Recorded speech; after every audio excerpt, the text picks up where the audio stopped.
کہ کس چیز نے انہیں بچانا ہے، بے شک اللہ سب کچھ جاننے والا ہے۔ اب یہاں پر ایک بات واضح ہوگی کہ اللہ ہدایت جب دے دے تو گمراہی اللہ نہیں دیتا، گمراہی انسان کے اپنے ہاتھوں کی کمال ہے، اپنے ہاتھوں کے ہی وصف ہے، وہ اپنے ہاتھوں سے کماتا ہے۔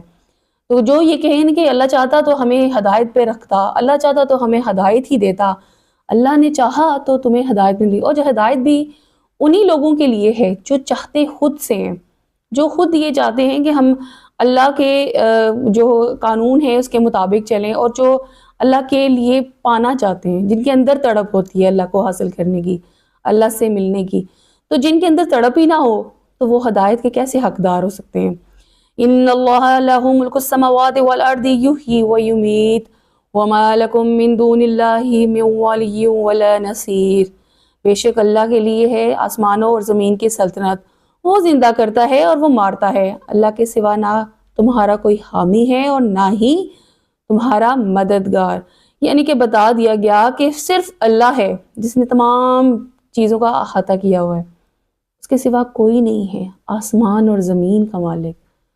ہمارے پاس تو ایک ٹکڑا آ جائے زمین کا، یا ہم کچھ ٹکڑے کے مالک ہو جائیں زمین کے، تو ہم پھولے نہیں سماتے، اپنے نام کے ساتھ سیٹھ یا جاگیردار یا بہت بڑے کوئی نام لگا لیتے ہیں کہ ہمارے پاس تو بہت پراپرٹی ہے، بہت کچھ ہے۔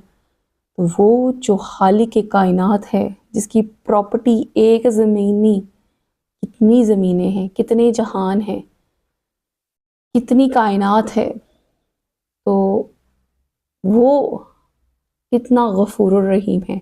اور بندہ جس کے پاس ایک ٹکڑے کیا کہ ایک دانے کے برابر کوئی چیز آ جائے تو وہ کتنا غرور تکبر کرتا ہے۔ یہ کیا شان ہے، میرا رب بڑا مہربان ہے۔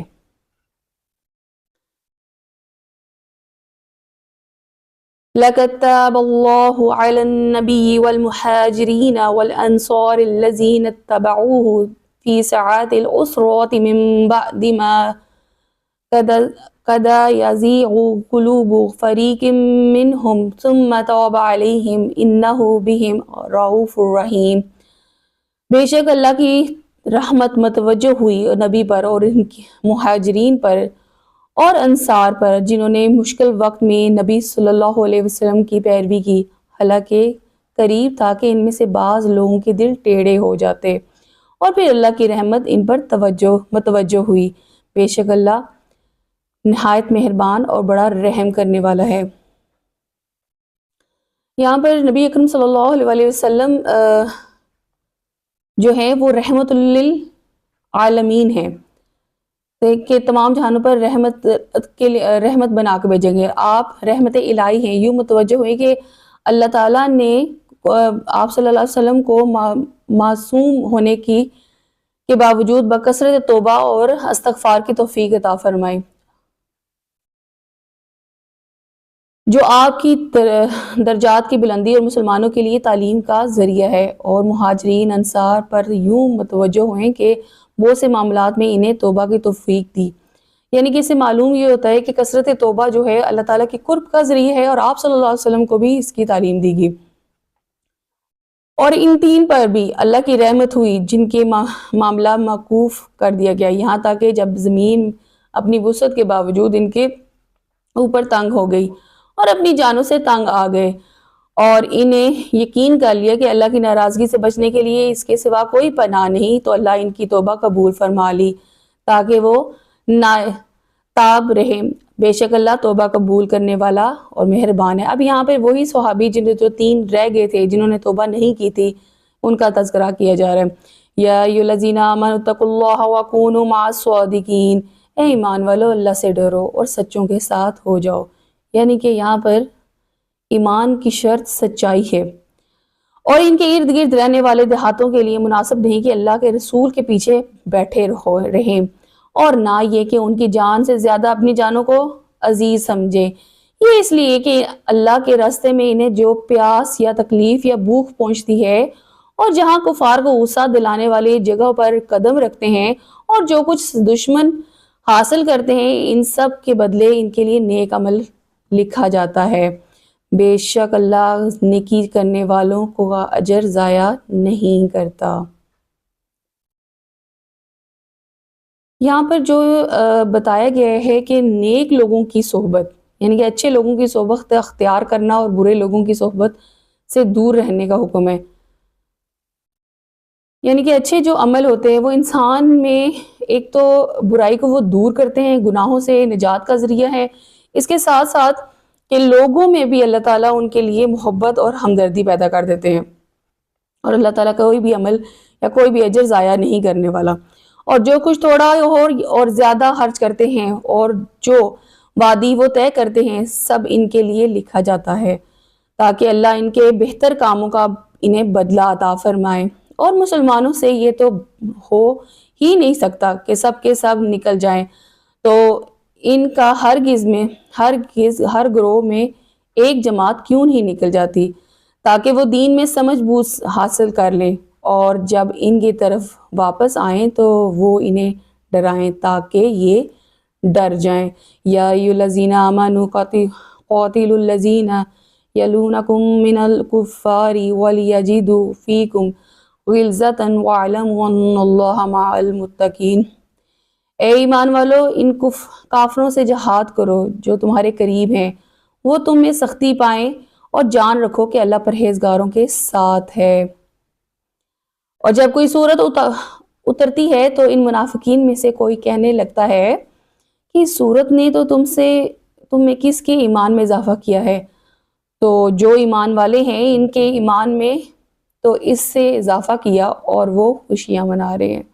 یعنی کہ اب منافقین کا حال یہ ہے کہ جب بھی کوئی صورت اترتی ہے تو وہ مسلمانوں میں شک و شبہات ڈالنے کے لیے کہ اس کی وجہ سے کس کے ایمان میں اضافہ ہوا، یہ باتیں کرنا شروع کر دیتے ہیں۔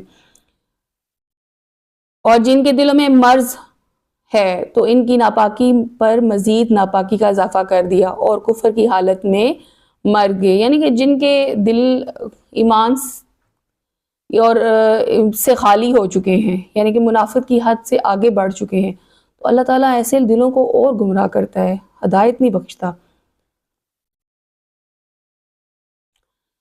اور یہ نہیں دیکھتے کہ انہیں ہر سال 1 یا 2 مرتبہ آزمایا جاتا ہے، پھر بھی نہ وہ توبہ کرنے والے ہیں نہ ہی نصیحت حاصل کرنے والے ہیں۔ یعنی کہ اسے معلوم ہوا کہ منافقین کی بھی آزمائش ہوتی ہے، لیکن پھر بھی اس کے باوجود جب وہ اپنے آپ کو مصیبت میں یا آزمائش میں دیکھ بھی لیتے ہیں لیکن وہ توبہ نہیں کرتے ہیں، اور جب کوئی صورت نازل کی جاتی ہے تو ایک دوسرے کی طرف دیکھنے لگتے ہیں، تمہیں کوئی دیکھ تو نہیں رہا، پھر پلٹ جاتے ہیں۔ اللہ نے ان کے دل پلٹ دیے ہیں کیونکہ یہ لوگ سمجھتے نہیں ہیں۔ بے شک تمہارے پاس تم میں سے وہ عظیم رسول تشریف لے آئے جن پر تمہاری مشقت میں پڑنا بہت بھاری گزرا، وہ تمہارے بھلائی کی نہایت چاہتے ہیں، ان کے بھلائی کی نہایت چاہتے ہیں، زیادہ بھلائی کرنا چاہتے ہیں، مسلمانوں پر بہت مہربان اور رحم کرنے والے ہیں۔ فَإِن تَوَلَّوْا قُلْ حَسْبِيَ اللَّهُ لَا إِلَٰهَ إِلَّا هُوَ عَلَيْهِ تَوَكَّلْتُ وَهُوَ رَبُّ الْعَرْشِ الْعَظِيمِ۔ جب پھر اگر وہ منہ پھیر جائیں تو تم فرماؤ کہ میرے لیے اللہ کافی ہے، اس کے سوا نہ کوئی معبود ہے، اور اس سے پر بھروسہ کیا اور وہ عرش عظیم کا مالک ہے۔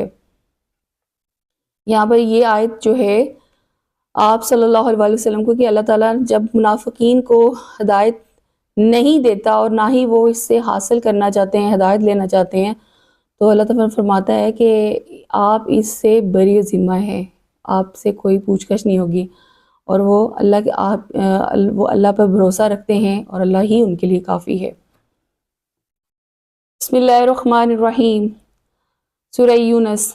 الف لام را تلک آیات الکتاب الحکیم اکان للناس عجبا ان اوحینا الى رجل منهم ان انذر الناس وبشر الذین آمنوا ان لهم قدم صدق عند ربهم قال الكافرون ان هذا ساحر مبین۔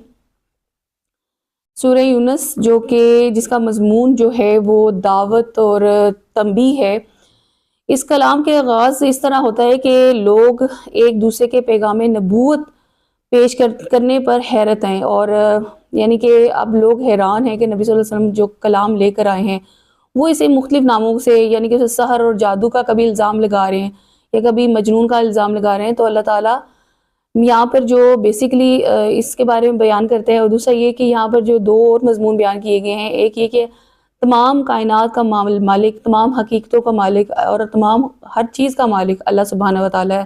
اللہ تعالیٰ کی شان قدرت بیان کی گئی ہے کہ وہ تنہا ہی لائق پرستش ہے، وہ اس کے ساتھ کوئی بھی لائق پرستش نہیں ہے۔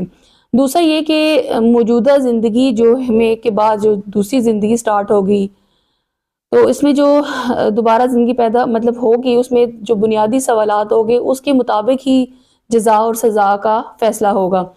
تو جس کے عمل اچھے ہوں گے تو اس کے کبھی بھی عمل ضائع نہیں کیے جائیں گے، اور جن کے عمل ٹھیک نہیں ہوں گے تو ان کے لیے عذاب پر اس کے حساب سے فیصلہ کیا جائے گا۔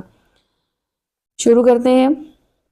الف لام را، حروف مقطعات، یہ حکمت والی کتاب کی آیتیں ہیں، یعنی کہ وہ کتاب جو ہدایت بھی دیتی ہے اور حکمت بھی بتاتی ہے۔ کیا لوگوں کی اس بات پر تعجب ہے کہ ہم نے ان میں سے ایک مرد کی طرف وحی بھیجی، لوگوں کو ڈر سناؤ اور ایمان والوں کو خوشخبری سنا دو، اور ان کے لیے اس کے رب کے پاس سچ کا مقام ہے۔ کافروں نے کہا بے شک یہ تو کھلا جادو ہے۔ بے شک تمہارا رب اللہ ہے جس نے آسمان میں اور زمین کو 6 دن میں بنایا، پھر عرش پر استوا فرمایا جیسا کہ اس کی شان ہے۔ وہ کلام کی تدبیر فرماتا ہے اور اجازت کے بعد ہی کوئی سفارش ہو سکتی ہے۔ یہ اللہ تمہارا رب ہے اور تم اس کی عبادت کرو، تو کیا تم سمجھتے نہیں؟ یہاں پر دیکھیں کہ ایک تو یہ کہ اللہ تعالیٰ کی توحید بیان کی جا رہی ہے، اس میں زیادہ جو مضمون آئے گا وہ توحید کا ہوگا، اور وہ جو اس کی بنا پر اپنے عمل کو یا تو ضائع کر دیں گے تو یا پھر اللہ تعالیٰ کے احکامات کے مطابق گزاریں گے۔ کہ تمام جہانوں کا مالک اللہ ہے، وہ عرش عظیم کا مالک ہے، اس نے کائنات کو صرف 6 دنوں میں بنایا اور عرش استوا یعنی کہ عرش کی بلندی پر جا کر مقیم ہو گیا، اور وہی لائق پرستش ہے، اس کے ساتھ کوئی بھی پرستش کے لائق نہیں۔ یہاں پہ جو پرستش جو بتوں کی تو پوجا کرتے تھے ان کی نفی کی جا رہی ہے۔ الیہ مرجعکم جمیعا وعد اللہ حق انہ یبدأ الخلق ثم یعیدہ لیجزی الذین آمنوا وعملوا الصالحات بالقسط والذین کفروا لهم شراب من حمیم وعذاب علیم بما كانوا یکفرون۔ اور اسی کی طرف تم سب کو لوٹنا ہے، یہ اللہ کا وعدہ سچا ہے، بے شک وہ پہلی بار بھی پیدا کرتا ہے پھر فنا کر دیتا ہے اور دوبارہ بھی بنائے گا تاکہ ایمان والوں اور اچھے عمل کرنے والوں کو انصاف دیا جائے، اور کافروں کے لیے ان کے کفر کی وجہ سے شدید گرم پانی کا مشروب اور دردناک عذاب ہے۔ اسے مراد یہ ہے کہ نیکیوں کا ثواب میں کمی نہ کی جائے۔ یہ مراد کہ نیکی دنیا میں انصاف ہے، اور جن باتوں کا انہیں حکم دیا ان پر عمل کرتے ہیں اور جن سے روکا وہ باز آ جاتے ہیں، یہ متقی لوگوں کی صفت ہے۔ یہاں پر ایک چیز اور بیان کر دی کہ قیامت کا آنا اس لیے بھی ضروری ہے تاکہ انصاف کیا جائے۔ انصاف تو دنیا میں بھی رہتے ہوئے ہوگا، اگر آپ کسی کے ساتھ اچھا عمل کریں گے تو آپ کا عمل ضائع نہیں کیا جائے گا، آپ کو اس نیکی کا بدلہ دنیا میں بھی رہتے ہوئے دکھایا جائے گا، اور جو برا کام کیا جائے اس کا بھی بدلہ دکھایا جائے گا۔ وہی ہے جس نے سورج کو روشنی اور چاند کو نور بنایا اور چاند کے لیے منزل مقرر کی تاکہ تم سالوں کی گنتی اور حساب جان لو۔ اللہ نے یہ سب کچھ حق کے ساتھ پیدا فرمایا، اور وہ علم والوں کے لیے تفصیل سے نشانیاں بیان کرتا ہے۔ یہاں پر ایک چیز کہ کائنات کا نظام کوئی بھی بے مقصد یا بے سود نہیں ہے، یعنی کہ چاند سورج ستارے اپنے مقرر حساب سے اپنے کام میں جو اللہ نے ان کو کام دیے ہیں اس پہ کام وہ کر رہے ہیں۔ ان فی اختلاف اللیل والنہار وما خلق اللہ فی السماوات والارض لآیات لقوم یتقون۔ بے شک رات اور دن کی تبدیلی میں جو کچھ اللہ نے آسمانوں اور زمین میں پیدا کیا، ان میں سے ڈرنے والوں کے لیے نشانیاں ہیں۔ یعنی کہ وہی ڈرتے ہیں کہ جب وہ اللہ کا حکم سنیں اور اللہ تعالیٰ کی تخلیق کو دیکھیں تو وہ ان کے دل اللہ کے خوف اور اللہ کے غضب سے ڈر جائیں۔ بے شک وہ لوگ جو ہم نے پہلے کی امید نہیں رکھتے اور دنیا کی زندگی پسند کر بیٹھے اور اس پر مطمئن ہو گئے تو وہ ہماری آیات سے غافل ہیں، یعنی کہ غافل لوگوں کی بات بتائی جا رہی ہے۔ اولئک مأواہم النار بما کانوا یکسبون، ان لوگوں کا ٹھکانہ ان کے اعمال کے بدلے دوزخ ہے، یعنی کہ جو عمل وہ کریں گے وہی عمل کا بدلہ پائیں گے۔ ان الذین آمنوا وعملوا الصالحات یہدی ربہم بایمانہم تجری من تحتہا الانہار فی جنات النعیم، بے شک وہ لوگ جو ایمان لائے اور انہوں نے اچھے عمل کیے، ان کا رب ان کے ایمان کے سبب ان کی رہنمائی فرمائے گا اور ان کے نیچے نہریں بہتی ہوں گی، وہ نعمتوں کے باغوں میں رہیں گے، یعنی کہ خوشخبری ہے اہل جنت والوں کو اور ان کی دعا اور سلام ہے۔ ان کی دعا اس میں یہ ہوگی کہ اے پاک سبحانک اللہم تحیتہم فیہا سلام وآخر دعواہم ان الحمدللہ رب العالمین۔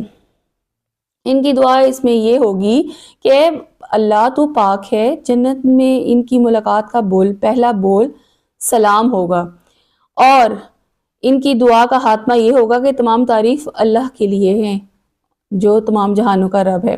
یعنی کہ ادھر سے یہ بات بھی سمجھ آتی ہے کہ دعا کرنے کا طریقہ کیا ہے۔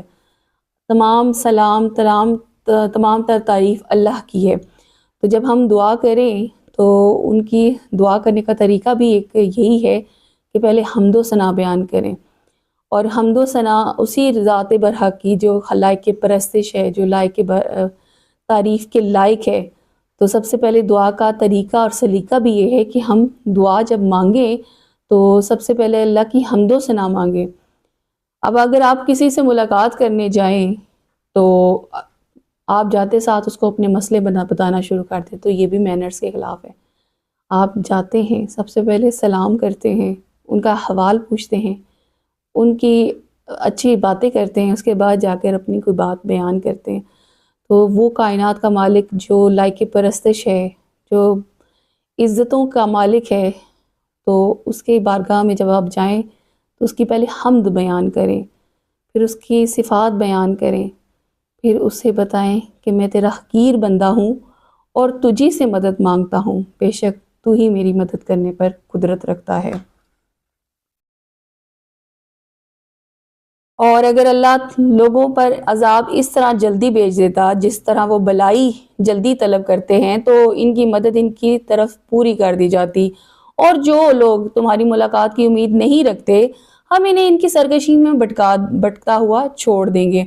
آج یہاں یہ سے ایک اور بات ظاہر ہوتی ہے کہ اللہ کبھی بھی کسی بھی انسان پر نہ برائی جو وہ کرتا ہے اس کا وبال ایک دم سے ظاہر کرتا ہے، نہ ہی اچھائی کا تو نیکی کا صلہ دنیا میں بھی ملتا ہے اور آخرت میں بھی اس کے لیے ذخیرہ ہے، لیکن برائی پہ اگر پکڑ اللہ تعالیٰ جلدی نہیں کرتا، اگر کرتا تو آج روئے زمین پر کوئی بھی شاید انسان باقی نہ رہتا۔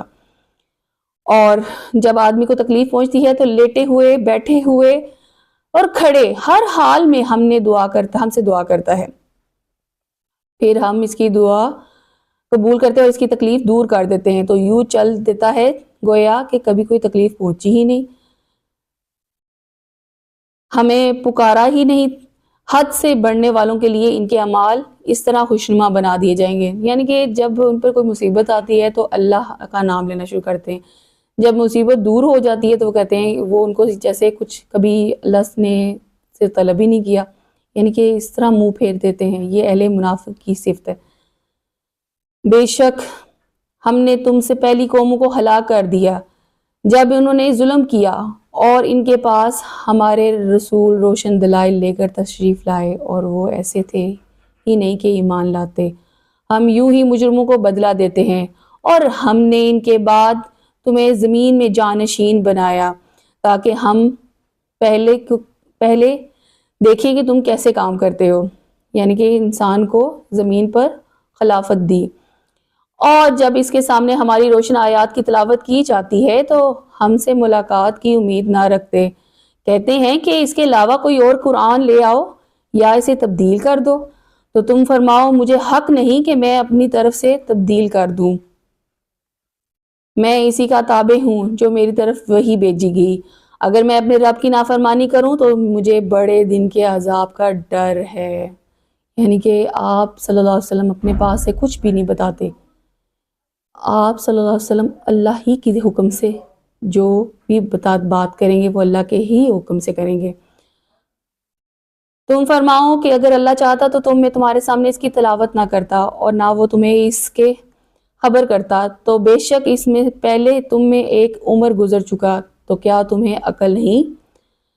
تو اس نے سے بڑھ کر ظالم کون ہوگا جو اللہ پر جھوٹ باندھے یا اس کی آیتوں کو جھٹلائے، بے شک مجرم فلاح پانے والے نہیں۔ یہ مشرک اللہ کے سوا ایسی چیزوں کی عبادت کرتے ہیں جو نہ انہیں نقصان دے سکتی ہیں اور نہ انہیں نفع دے سکتی ہیں، اور یہ کہتے ہیں کہ یہ بت اللہ کی بارگاہ میں ہمارے سفارشی ہیں۔ تم فرماؤ کیا تم اللہ کے وہ بات بتاتے ہو جو اس کے علم میں نہ آسمانوں میں ہے اور نہ زمین میں ہے، وہ ان کے شرک سے پاک اور بلند ہے، اور سب لوگ ایک ہی امت تھے پھر مختلف ہو گئے، اگر تیرے رب کی طرف سے ایک بات پہلے نہ ہو چکی تو اس کے درمیان ان کے باہمی اختلاف کا فیصلہ ہو گیا ہوتا۔ اور کہتے ہیں کہ اس نبی پر ان کے رب کی طرف سے کوئی نشانی کیوں نہیں اترتی؟ تم فرماؤ غیب تو صرف اللہ کے لیے ہے، تو تم انتظار کرو، بے شک میں بھی انتظار کرنے والا ہوں۔ یعنی کہ حق اور باطل کا یہاں پر طریقہ بتایا گیا، پھر ان کے خلاف مضبوط دلیل قائم کرنے اور پھر جواب دینے پر عاجز ہو جاتے۔ اس کے علاوہ نبی صلی اللہ علیہ وسلم کے پاس جو بھی علم آیا وہ اللہ ہی کے حکم سے آیا، اور کوئی بھی غیب کا علم آپ صلی اللہ علیہ وسلم اپنے پاس سے نہیں بتایا، یعنی کہ آپ پر جو بھی حق واضح ہوا وہ اللہ ہی کے حکم سے ہوا۔ جب ہم لوگوں کو انہیں تکلیف پہنچانے کے بعد رحمت کا مزہ دیتے ہیں تو اس وقت ان کا کام ہماری آیات کے بارے میں سازش کرنا ہو جاتا ہے۔ تم فرماؤ اللہ سب سے جلد خفیہ تدبیر فرمانے والا ہے، بے شک ہمارے فرشتے تمہارے مکر و فریب کو لکھ رہے ہیں۔ وہی ہے جو تمہیں خشکی اور تری میں چلاتا ہے، یہاں تک کہ جب تم کشتی میں ہوتے ہو اور وہ کشتیاں خوشگوار ہوا کے ساتھ انہیں لے کر چلتی ہیں اور وہ اس پر خوش ہوتے ہیں، پھر ان پر شدید آندھی آنے لگتی ہے اور ہر طرف سے لہریں ان پر آتی ہیں اور وہ سمجھ جاتے ہیں کہ انہیں گھیر لیا گیا، تو اللہ تعالیٰ نے دین کو خالص کرتے ہوئے اس سے دعا مانگتے ہیں، اے اللہ اگر تو ہمیں اس طوفان سے نجات دے دے تو ہم ضرور شکر گزار ہوں گے۔ یعنی کہ مصیبت میں اللہ کو یاد کرنا، خوشحالی میں بھول جانا حقیقت میں کافروں کا ہی طریقہ ہے۔ افسوس یہ ہے کہ آج کل مسلمان بھی یہی کام کرتے ہیں، جب ان پر کوئی مصیبت آتی ہے تو وہ کہتے ہیں کہ اللہ تعالیٰ کے حضور سجدے بھی کرتے ہیں، نوافل بھی پڑھتے ہیں اور ہر طرح کا حق ادا کرنے کی کوشش کرتے ہیں، لیکن جو ہی مصیبت دور ہو جاتی ہے تو یا تو وہ کسی کے ساتھ اس کو ریلیٹ کر دیتے ہیں کہ فلاں ولی کے دربار میں ہم گئے تھے، فلاں بزرگ کے دربار میں ہم گئے تھے اور وہاں سے ہم نے فیض پایا، جبکہ حقیقت تو یہ ہے کہ سب کا سب اللہ ہی کی طرف سے ہے، کوئی اچھائی پہنچے وہ بھی اللہ کی طرف سے، کوئی برائی پہنچے وہ بھی اللہ کی طرف سے، اور مصیبت کا آنا تو اللہ کے ساتھ ایک قسم کی لنک کروانا ہے، تو جو لوگ سمجھ جائیں تو وہ جنتی، جو نہ سمجھے تو وہ اپنے آپ کو خود نار کی طرف لے کے جا رہے ہیں۔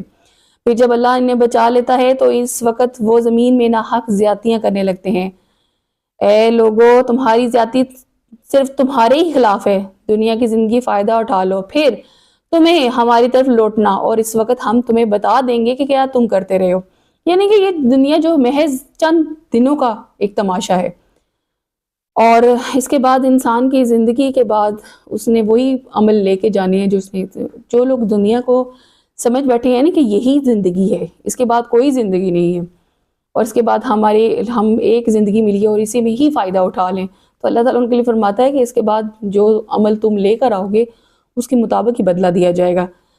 دنیا کی زندگی کی مثال تو اس پانی جیسی ہے جسے ہم نے آسمان سے اتارا اور اس کے سبب زمین میں اگنے والی چیزیں گنی ہو کر نکلی، جن سے انسان اور جانور کھاتے ہیں، یہاں تک کہ زمین اپنی خوبصورتی پکڑ لے اور خوب آراستہ ہو گئی،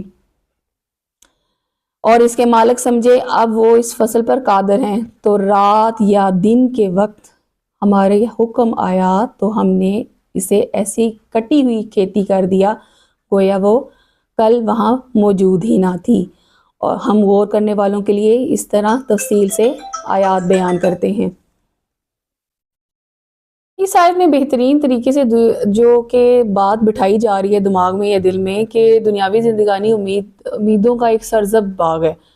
اس میں عمر کھو کر جب آدمی اس مقام پر پہنچتا ہے کہ جہاں اس کی مراد حاصل ہونے کا اطمینان ہوتا ہے، یعنی کہ اس کو امید ہوتی ہے کہ اب اس کو وہ سب کچھ مل جائے گا جس کے لیے اس نے محنت کی ہے، اور وہ کامیابی کے نشے میں مست ہو جاتا ہے، تو اس کی موت آن پہنچتی ہے اور وہ تمام نعمتیں اور لذتوں سے محروم ہو جاتا ہے۔ یہاں پر واضح ہو جائے کہ انسان کی زندگی ایک دھوکھا ہے، یعنی کہ وہ اس وقت تک ہی ہے جب تک اس کی سانسیں اللہ تعالیٰ نے رکھی ہیں، لیکن جب وہ سمجھتا ہے نا کہ اب اس کی کامیابی کا ٹائم شروع ہو گیا ہے، اب یہ کھیت پک چکا ہے اور اب میں مزے اٹھاؤں گا، تو تب اللہ تعالیٰ کی پکڑ آ جاتی ہے۔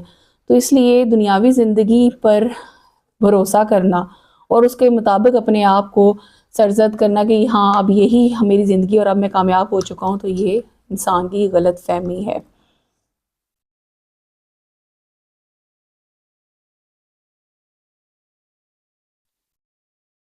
اور اللہ سلامتی کے گھر کی طرف بلاتا ہے، جسے چاہتا ہے سیدھے رستہ دکھاتا ہے اور جسے چاہتا ہے ہدایت دیتا ہے، یعنی کہ ہدایت بھی اللہ ہی کی طرف سے ہے، جسے چاہتا ہے اللہ عطا کرتا ہے۔ بھلائی کرنے والوں کے لیے بھلائی ہے اور اس سے بھی زیادہ ہے، اس کے منہ پر نہ سیاہی چھائی ہوگی اور نہ ہی ذلت، یہی جنت والے ہیں اور اس میں ہمیشہ رہیں گے۔ اور جنہوں نے برائی کمائی تو برائی کا بدلہ اسی کے برابر ہے اور اس پر ذلت چھائی ہوئی ہوگی اور انہیں اللہ سے بچانے والا کوئی نہ ہوگا۔ گویا کہ ان کے چہروں کو اندھیری رات کے ٹکڑوں سے ڈھانپ لیا جائے، وہی دوزخ والے ہیں اور ہمیشہ اس میں رہیں گے۔ اور جس دن ہم ان سب کو اٹھائیں گے، پھر مشرکوں سے فرمائیں گے تم اور تمہارے شریک اپنی جگہ ٹھہرے رہو، تو ہم انہیں مسلمانوں سے جدا کر دیں گے اور ان کے ساتھ شرک، ان سے بھی کہیں گے کہ ان کے جو ساتھ شریک تھے ان سے بھی کہیں گے کہ تم ہماری عبادت کرتے نہیں تھے۔ وَكَفَى بِاللَّهِ شَهِيدًا بَيْنَنَا وَبَيْنَهُمْ إِن كُنَّا عَنْ عِبَادَتِكُمْ لَغَافِلِينَ۔ تو ہمارے اور تمہارے درمیان گواہی کے لیے اللہ کافی ہے، بے شک ہم تمہاری عبادت سے بے خبر نہیں ہیں۔ وہاں ہر آدمی اپنے سابقہ اعمال کو جانچ لے گا اور انہیں اللہ کی طرف سے لوٹایا جائے گا، جو ان کا سچا مولا اور ان کے سارے گڑے ہوئے شریک ان سے غائب ہو جائیں گے۔ جب جن کو دنیا میں شریک بناتے ہیں، ٹھہراتے ہیں، تو جب وہ قیامت کے دن بروز قیامت آمنے سامنے ہوں گے اور اللہ تعالیٰ فرمائے گا کہ لے آؤ اپنے شریکوں کو کہ تمہیں بچا لے جہنم سے، جبکہ تم پر آیات واضح ہو چکی، تو اس کے وقت وہ ہی شریک ان سے بیزارگی کا اظہار کریں گے۔ تو یہاں پر ان کے متعلق آیات ہیں، تم فرماؤ آسمان اور زمین میں سے تمہیں کون روزی دیتا ہے، یا کان اور آنکھوں کا مالک کون ہے، اور زندگی کو مردے سے اور مردے کو زندہ سے کون نکالتا ہے، کون تمام کاموں کا تدبیر کرتا ہے۔ اور اب کہیں گے اللہ تم ہی فرماؤ، تم فرماؤ تم ڈرتے کیوں نہیں، یعنی کہ تمام چیزوں کا مالک کون تھا، اب انسان کو یاد دہانی کروائی جا رہی ہے۔ تو یہ اللہ ہے جو تمہارا سچا رب ہے، پھر حق کے بعد گمراہی کے سوا اور کیا ہے، پھر تم کہاں پھیرے جاتے ہو۔ یوں ہی نافرمانوں پر تیرے رب کی کلمات ثابت ہو چکے اور ایمان نہیں لائے، یعنی کہ وہ حق اور سچ کو دیکھنے کے باوجود بھی ایمان نہیں لائے۔ تم فرماؤ کیا تمہارے شریکوں میں سے کوئی ایسا ہے جو پہلے مخلوق کو بنائے پھر ختم کر دے، دوبارہ بنا دے؟ تم فرماؤ کہ اللہ پہلے بناتا ہے پھر ختم کرتا ہے اور پھر دوبارہ بنا دے گا، تو تم کیا اوندے منہ جا رہے ہو؟ یعنی کہ وہ لوگ تو ایک ذرہ ایک قطرہ کچھ کرنے کے قابل نہیں ہے، وہ زندہ کو مردہ اور مردہ کو زندہ کر سکتا ہے، تو وہ اس کے لیے کچھ بھی مشکل نہیں ہے، لیکن جن کے تم اللہ کے ساتھ شریک کرتے ہو کیا وہ اس طرح کی حق اور اس طرح کا کوئی معجزہ رکھتے ہیں؟ تم فرماؤ تمہارے شریکوں میں سے کوئی ایسا ہے جو حق کی طرف رہنمائی کرے؟ تم فرماؤ کہ اللہ حق کی طرف ہدایت دیتا ہے. کیا جو حق کا راستہ دکھائے وہ حقدار ہے کہ اس کی پیروی کی جائے، یا وہ بت جسے خود راستہ دکھائی نہ دے جب تک اسے راستہ نہ دکھایا جائے؟ تو تمہیں کیا ہے کہ تم کیسا فیصلہ کرتے ہو؟ اب یہاں پر ایک بات واضح ہو جاتی ہے کہ اللہ تعالیٰ تو حق کا راستہ دکھا رہا ہے. اللہ بتا رہا ہے کہ یہ چیزیں اگر تم مانو گے تو حق پر چلو گے، اور اللہ تعالیٰ یہی راستہ جنت کا ہے، اور یہ عمل اچھے ہیں. اللہ تعالیٰ رہنمائی کرتا ہے قرآن کے ذریعے، تورات کے ذریعے، انجیل کے ذریعے. اگر ان میں تبدیلی نہ کی ہوتی تو اللہ تعالیٰ قرآن میں وہ احکامات بیان کرتا ہے کہ اس طرح ہماری رہنمائی ہو رہی ہے. ہمیں فراست میں، جائیداد میں، وصیت میں، ہر طرح کے معاملات میں اللہ ہماری رہنمائی کر رہا ہے کہ اگر حق سے تجاوز کر جاؤ گے، حد سے زیادہ بڑھ جاؤ گے تو تمہارے لیے اللہ کا عذاب ہے. پھر اللہ اپنی قدرت بیان کرتا ہے. تو ایسی رہنمائی کیا تمہارے شریک تمہاری کرتے ہیں؟ کیا تمہیں وہ نصیحت کرتے ہیں؟ کیا تمہیں تعلیم دیتے ہیں؟ تو یہاں پر یہ ہے کہ اللہ تعالیٰ ہی اپنے بندوں کی اصلاح کرتا ہے، تعلیم دیتا ہے، رہنمائی کرتا ہے، اور ان کی اکثریت تو صرف وہی وہم و گمان پر چلتی ہے. بے شک گمان حق کا کوئی فائدہ نہیں دیتا. بے شک اللہ ان کے کاموں کو جانتا ہے. اور اس قرآن کی یہ شان نہیں کہ اللہ کے نازل کیے بغیر کوئی اسے اپنی طرف سے بنا لے. ہاں، یہ اپنی پہلی کتابوں کی تصدیق ہے اور لوح محفوظ کی تفصیل ہے، اور اس میں کوئی شک نہیں. یہی رب العالمین کی طرف سے ہے، یعنی کہ قرآن جو لوح محفوظ میں محفوظ ہے، جس میں کوئی تبدیلی نہیں ہے، اس میں یہ اللہ تعالیٰ کی طرف سے ہے. کیا وہ یہ کہتے ہیں کہ اس نبی نے اسے خود ہی بنا لیا؟ تو تم فرماؤ تو تم بھی اس جیسی کوئی ایک صورت ہی لے آؤ اللہ کے سوا، تو جو تمہیں مل سکے سب کو بلا لو، اور اگر تم سچے ہو. بل کذبوا بما لم يحيطوا بعلمه ولما يأتهم تأويل كذلك كذب الذين من قبلهم فانظر كيف كان عاقبة الظالمين. بلکہ انہوں نے اس کو جھٹلایا جس کے علم کا وہ احاطہ نہ کر سکے، اور اس کے پاس اس کا انجام نہیں آیا. ایسے ہی ان کے پہلے لوگوں میں نے بھی جھٹلایا تھا، تو دیکھو ظالموں کا کیسا انجام ہوا. وَمِنْهُمْ مَنْ يُؤْمِنُ بِهِ وَمِنْهُمْ مَنْ يُؤْمِنُ بِهِ وَرَبُّكَ أَعْلَمُ بِالْمُفْسِدِينَ. اور میں سے تو کوئی اس پر ایمان لاتا ہے اور ان میں سے کوئی اس پر ایمان نہیں لاتا، اور تمہارا رب فسادیوں کو خوب جانتا ہے. اور اگر وہ تمہیں جھٹلائیں تو تم فرما دو کہ میرا عمل میرے لیے ہے اور تمہارا عمل تمہارے لیے ہے، اور تم میرے عمل سے الگ ہو، میں تمہارے عمل سے بیزار ہوں.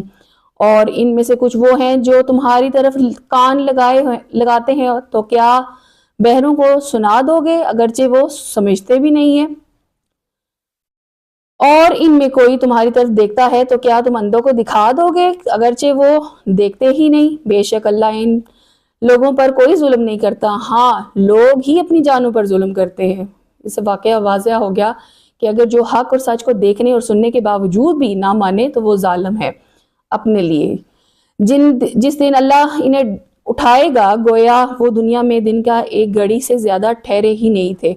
مطلب جب انہیں دوبارہ دوسری دنیا میں اٹھائے گا بروز قیامت، تو وہ کہیں گے ہم نے تو کوئی ٹائم ہی نہیں گزارا.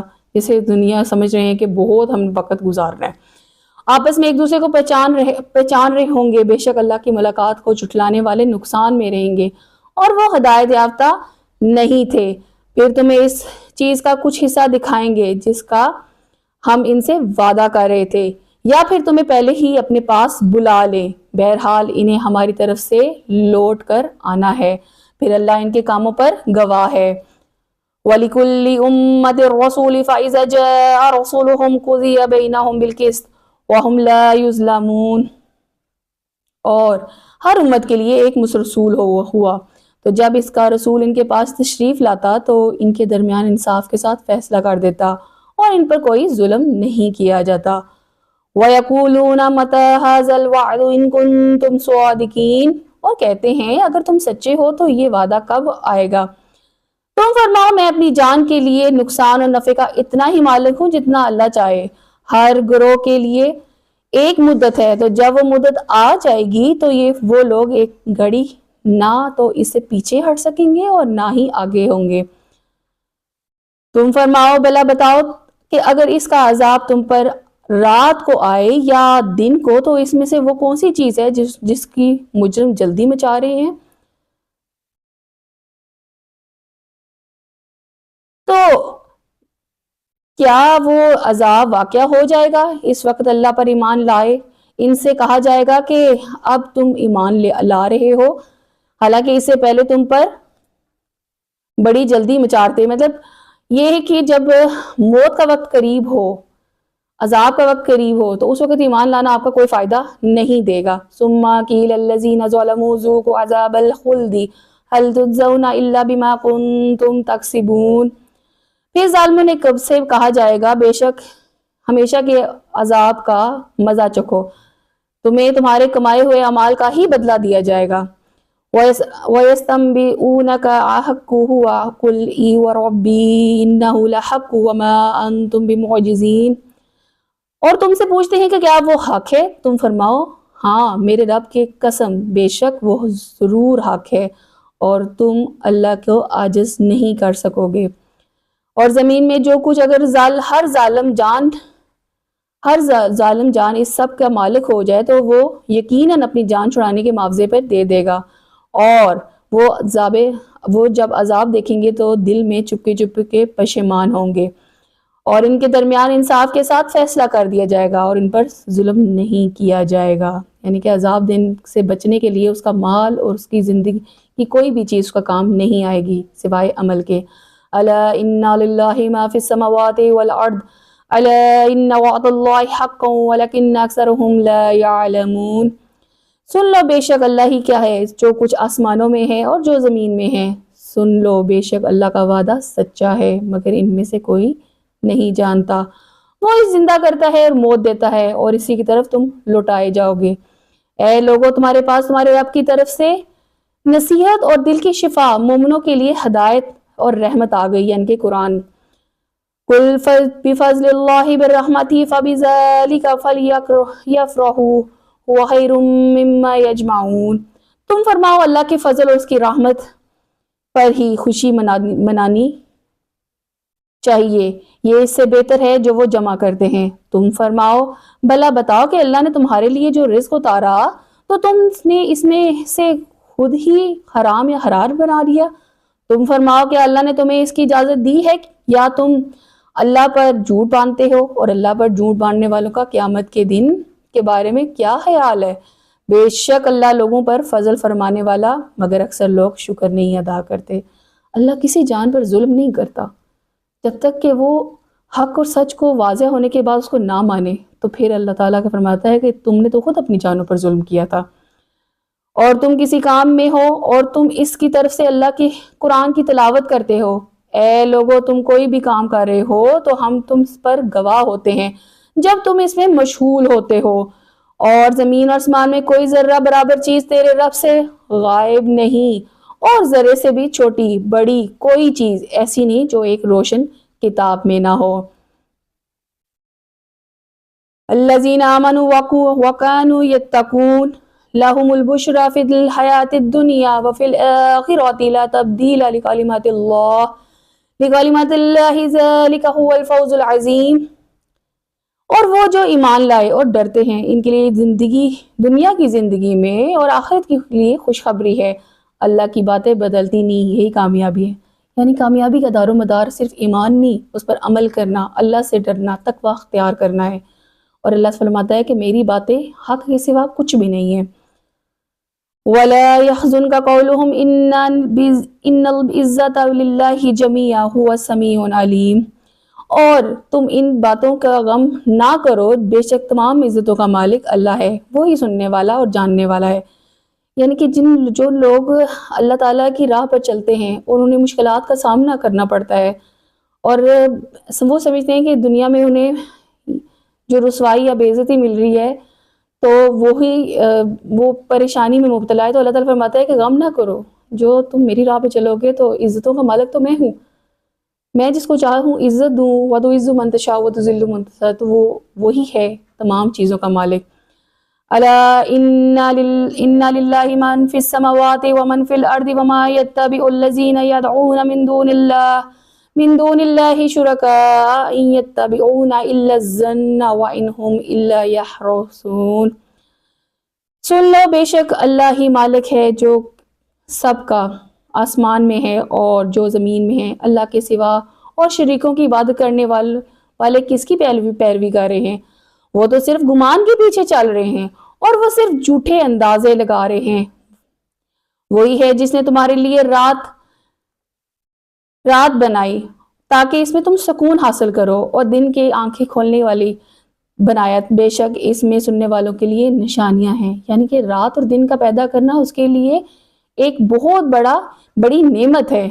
اگر دیکھیں کہ رات نہ ہو اور مسلسل کام کرتے رہیں تو انسان کب تک رہے گا؟ تو اس نے ہر چیز میں ڈسپلن کا عنصر رکھا۔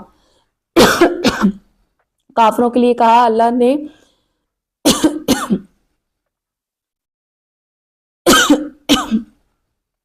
نے اپنے لیے اولاد بنا رکھی ہے، وہ پاک ہے، وہ بے نیاز ہے، جو کچھ آسمانوں میں ہے زمین میں ہے سب اسی کا ہے، تمہارے پاس اس کی کوئی بھی دلیل نہیں، کیا تم اللہ پر وہ بات کہتے ہو جس کا تمہیں علم نہیں؟ تم فرماؤ، بے شک اللہ پر جھوٹ باندھنے والے فلاح نہیں پائیں گے، دنیا میں تھوڑا سا فائدہ اٹھانا، پھر انہیں ہماری طرف واپس آنا ہے، پھر ہم انہیں ان کے کفر کے بدلے شدید عذاب کا مزہ چکھا دیں گے۔ یعنی کہ جو لوگ اللہ پر جھوٹ باندھتے ہیں تو وہ جو دنیا کی زندگی پہ اور اتفاق کر بیٹھے ہیں، تو اللہ تعالیٰ پھر ایسے لوگوں کو مزہ چکھانے پہ قدرت رکھتا ہے۔ اور انہیں نوح کی خبر پڑھ کر سناؤ جب اس نے اپنی قوم سے کہا، اے میری قوم، اگر میرا قیام کرنا اور میرے اللہ کی آیات کے ذریعے نصیحت کرنا تم پر باری ہے تو میں نے تم اللہ ہی پر بھروسہ کیا، اور تم اپنا کام اپنے شریکوں کو جمع کرو، اور پھر تمہارا کام تم پر پوشیدہ نہ رہے گا، پھر میرے بارے میں جو کچھ کر سکتے ہو اور مجھے کوئی مہلت نہ دو۔ یعنی کہ حضرت نوح علیہ السلام نے بھی اپنے جو شریک نہ ماننے والے تھے ان سے یہ مکالمہ، پھر اگر تم منہ پھیرو تو میں تم سے کوئی معاوضہ نہیں مانگتا، میرا اجر تو اللہ کے ذمہ ہے، اور مجھے حکم دیا گیا ہے کہ میں مسلمان میں سے ہوں۔ یعنی کہ آپ اپنے اللہ کے حکم سے ہی جو کچھ پہنچا رہے تھے پہنچائیں، نہیں مانیں گے تو وہ اپنی جانوں پر ظلم کر رہے ہیں۔ تو انہوں نے نوح کو جھٹلایا اور ہم نے اسے اور کشتی میں اس کے ساتھ والوں کو نجات دی۔ یعنی کہ جو حضرت نوح علیہ السلام کے ساتھ کشتی پہ سوار ہو گئے، اللہ تعالیٰ نے ان کو بچا لیا اور انہیں ہم نے جانشین بنایا، اور انہوں نے ہماری آیات کی تکذیب کی، ہم نے انہیں غرق کر دیا جو جھٹلانے والے تھے، اور ان لوگوں کا کیسا انجام ہوا جنہیں ڈرایا گیا تھا۔ پھر اس کے بعد ہم نے ان کی قوموں کے طرف کئی اور رسول بھیجے تو وہ ان کے پاس روشن دلیلیں لائے، لیکن وہ کافر ایسے نہ تھے کہ اس پر ایمان لائے، جس سے پہلے جھٹلا چکے۔ ہم اس طرح سرکشوں کے دلوں پر مہر لگا دی۔ پھر اس کے بعد ہم نے موسیٰ علیہ السلام اور ہارون کو فرعون اور اس کے درباریوں کی طرف اپنی نشانیاں دے کر بھیجا، تو انہوں نے تکبر کیا اور مجرم لوگ تھے۔ تو جب ان کے پاس ہماری طرف سے حق آیا تو کہنے لگے، بے شک یہ کھلا جادو ہے۔ موسیٰ نے کہا، کیا تم حق کے بارے میں یہ کہتے ہو؟ وہ تمہارے پاس آیا، کیا یہ جادو ہے؟ جادوگر فلاح نہیں پاتے۔ انہوں نے کہا، آپ ہمارے پاس اس لیے آئے ہیں تاکہ ہمیں اس دین کے سے پھیر دیں جس پر ہم اپنے باپ دادا کو پایا، زمین میں تم دونوں کی بڑائی ہو جائے اور ہم تم پر ایمان لانے والے نہیں۔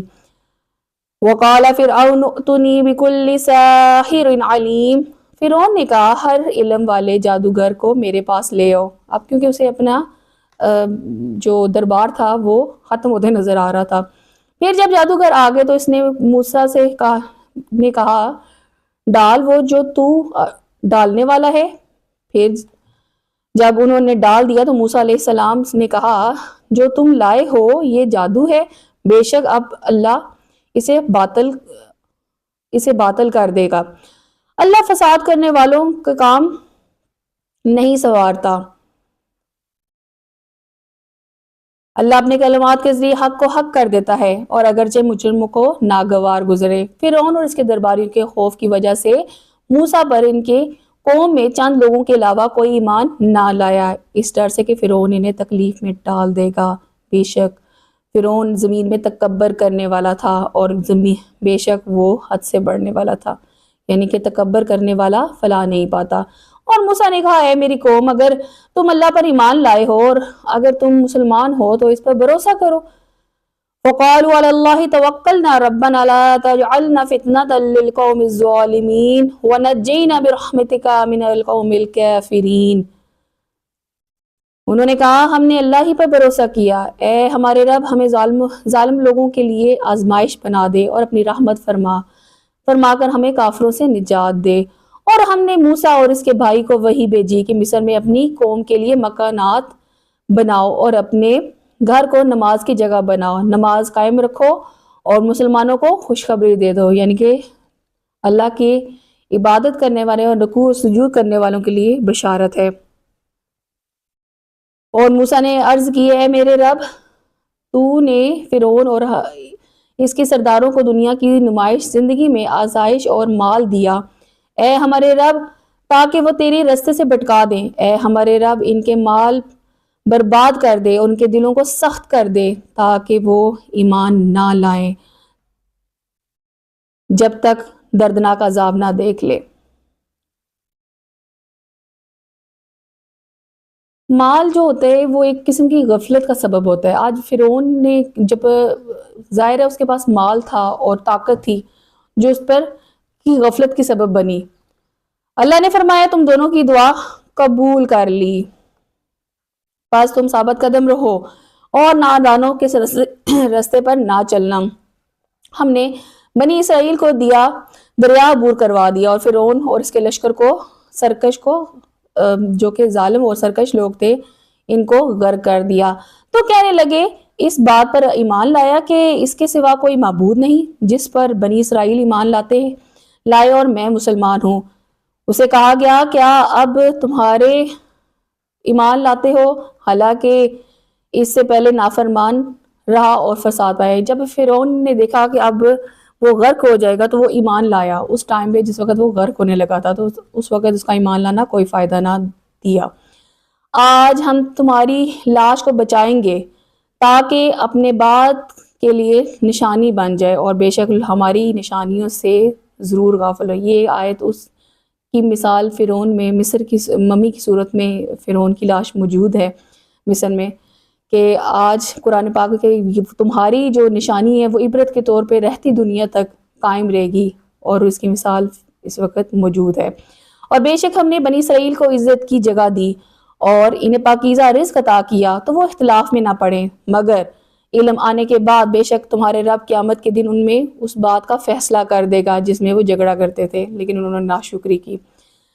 تو اے سننے والے اگر تجھے اس میں کوئی شک ہو تو ہم نے تیری طرف اتارا تو ان سے پوچھ لو جو تجھ سے پہلے کتاب پڑھنے والے ہیں، بے شک تیرے پاس تیرے رب کی طرف سے حق آیا تو ہرگز شک والوں میں نہ ہونا اور ہرگز ان میں نہ ہونا جنہوں نے اللہ کی آیات کو جھٹلایا، اور نہ نقصان اٹھانے والوں میں سے ہو جا۔ بے شک جن لوگوں نے تیرے رب کے ساتھ بات پکی ہو چکی، یعنی کہ بات کو پکی ہوگی اور وہ ایمان نہیں لائے، اگرچہ ان کے پاس ہر نشانی آ جائے جب تک وہ دردناک عذاب نہ دیکھ لیں، تو کیوں ایسا نہ ہوا کہ کوئی قوم ایمان لے آتی تاکہ ان کا ایمان اسے نفع دیتا، لیکن یونس کی قوم جب ایمان لائی تو ہم نے ان سے دنیا کی زندگی میں رسوا کا عذاب ہٹا دیا اور ایک وقت تک انہیں فائدہ اٹھایا۔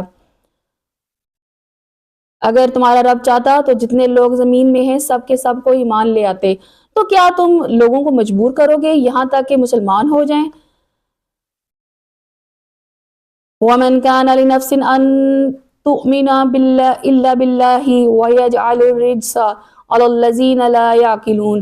اور جان لو اور کسی جان کو قدرت نہیں کہ وہ اللہ کے حکم کے بغیر ایمان لے آئے، اور اللہ ان لوگوں پر عذاب ڈالتا ہے جو سمجھتے نہیں ہیں۔ تم فرماؤ تم دیکھو کہ آسمان اور زمین میں کیا کیا نشانیاں ہیں، نشانیاں اور رسول ان لوگوں کو کوئی فائدہ نہیں دیتے جو ایمان نہیں لاتے، یعنی کہ وہ حق اور سچ کو دیکھ کر بھی اور انبیاء کرام کے حق کو دیکھنے کے باوجود بھی ایمان نہیں لاتے۔ ان لوگوں کے لیے کے دنوں میں جسے تو انہیں ان لوگوں کے دنوں جیسے دنوں کا انتظار ہے، ان کے اس سے پہلے گزر چکے ہیں، تو تم فرماؤ تم انتظار میں بھی تمہارے ساتھ ہوں۔ پھر ہم اپنے رسولوں اور ایمان والوں کو نجات دیں گے، ہم پر اسی طرح حق ہے اور ایمان والوں سے کو نجات دیں گے۔ تم فرما دو اے لوگوں کہ اگر تم میرے دین کی طرف سے کسی شبہ میں ہو تو جان لو کہ ان چیزوں کی عبادت نہیں کروں گا جن کا تم اللہ کو چھوڑ کر عبادت کرتے ہو، اور البتہ میں اللہ کی عبادت کرتا ہوں اور تمہاری جان نکالے گا، اور مجھے حکم ہے کہ میں ایمان والوں میں سے رہوں، اور یہ کہ ہر باطل سے جدا رہ کر اپنا چہرہ دین کے لیے سیدھا رکھوں اور ہرگز مشرک میں سے نہ ہوں۔ اللہ کے سوا اس کی عبادت نہ کرو جو نہ تجھے نفع دے سکے اور نہ تجھے نقصان پہنچا سکے، پھر اگر تو ایسا کرے تو ان ظالموں میں ہوگا۔ وَإِن اللَّهُ بِالضُّرِّ فَلَا كَاشِفَ لَهُ إِلَّا هُوَ وَإِن يُرِدْكَ بِخَيْرٍ فَلَا رَادَّ لِفَضْلِهِ يُصِيبُ بِهِ مَن يَشَاءُ مِنْ عِبَادِهِ وَهُوَ الْغَفُورُ الرَّحِيمُ۔ اور اگر اللہ تجھے کوئی تکلیف پہنچائے تو اس کے سوا کوئی دور نہیں کر سکتا اس تکلیف کو، اور اگر وہ تیرے ساتھ بھلائی کا ارادہ کرے تو اس کے فضل کو کوئی رد نہیں کر سکتا۔ اپنے بندوں میں سے جس کو چاہتا ہے اپنے فضل سے پہنچا دیتا ہے، اور وہی بخشنے والا مہربان ہے۔ اے لوگو تمہارے پاس تمہارے رب کی طرف سے حق آیا تو جو ہدایت حاصل کر لے تو وہ اپنے فائدے کے لیے ہدایت حاصل کرتا ہے، اور جو گمراہ ہوتا ہے تو وہ اپنے ہی لیے گمراہ ہوتا ہے۔ میں تم پر کوئی نگہبان نہیں ہوں۔ اور اس وحی کی پیروی اگر آپ کی طرف بھیجی جاتی ہے، صبر کرتے رہو تو اللہ فیصلہ فرما دے گا، اور اللہ بہترین فیصلہ فرمانے والا ہے۔ سورہ ہود، بسم اللہ الرحمن الرحیم، الف لام را۔ یہ ایک کتاب ہے جس کی آیات حکمت بھری ہیں، پھر انہیں حکمت والی خبردار کی طرف تفصیل سے بیان کی گئی ہیں۔ تم صرف اللہ کی عبادت کرو، بے شک میں تمہارے لیے اس کی طرف سے ڈر اور خوشخبری لے کر آیا ہوں، اور یہ کہ اپنے رب سے معافی مانگو، پھر اس کی طرف توبہ کرو تو وہ تمہیں ایک مقرر مدت تک بہت اچھا فائدہ دے گا، اور ہر فضیلت والے کو اپنا فضل عطا فرمائے گا، اور اگر تم منہ پھیرو تو تم پر بڑے دن کا عذاب ہے۔ اللہ ہی کی طرف سے تمہارا لوٹنا، اور ہر شے پر اللہ قدرت رکھتا ہے۔ سن لو بے شک وہ لوگ اپنے سینوں کے دوہرا کرتے ہیں، یعنی کہ اپنے سینوں کو دوہرا کرتے ہیں تاکہ اللہ سے چھپ جائیں۔ سن لو جس وقت وہ اپنے کپڑوں سے سارا بدن ڈھانپ لیتے ہیں تو اس وقت بھی اللہ ان کا چھپا اور ان کا ظاہر سب جانتا ہے، بے شک وہ دلوں کی باتوں سے باخبر ہے۔ الحمدللہ رب العالمین، وآخر دعوانا الحمدللہ رب العالمین۔ السلام علیکم ورحمۃ اللہ وبرکاتہ۔